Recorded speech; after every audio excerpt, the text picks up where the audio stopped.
ডাঙৰ এটা কৃষিক্ষেত্ৰ হওক বা ডেইৰী হওক, এইবিলাক কিন্তু ফাৰ্ম হয়, ফাৰ্ম এক্টিভিটি। এই ফাৰ্ম এক্টিভিটিবিলাকৰ কাৰণে এটা ক্লাষ্টাৰ বনাব লাগে। এই IFC-টো আমাৰ এগ্ৰিকালচাৰ ৰিলেটেড যিটো ক্ষেত্ৰ আছে, সেই কৃষি ক্ষেত্ৰৰ লগত জড়িত থকা মানুহবিলাকক আমাৰ IFC-ৰ অন্তৰ্ভুক্ত কৰা হ'ব। ঠিক আছে, এগ্ৰিকালচাৰৰ লগত জড়িত থকা বাইদেউসকলক ইয়াত অন্তৰ্ভুক্ত কৰা হ'ব।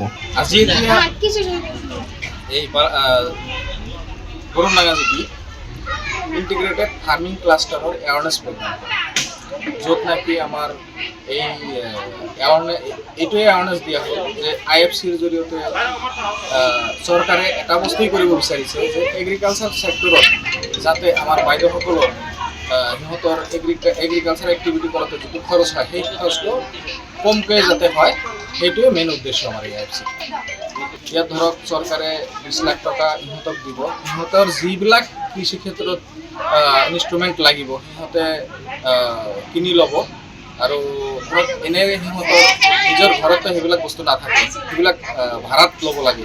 কিন্তু IFC-ৰ জৰিয়তে যিটো LSC হ'ব, এই LSC-ৰ পৰা সিহঁতে ভাড়া ল'ব যদিও সেইটো বহুত ক্ষুদ্ৰ বা অলপ টকাতে সেইটো পাই যাব। ইয়াত ধৰক আমাৰ এগ্ৰিকালচাৰৰ লগত জড়িত থকা 300 মেম্বাৰ সামৰিব, যাৰ খেতি মাটি আছে, যোনে এইটোৰ লগত জড়িত।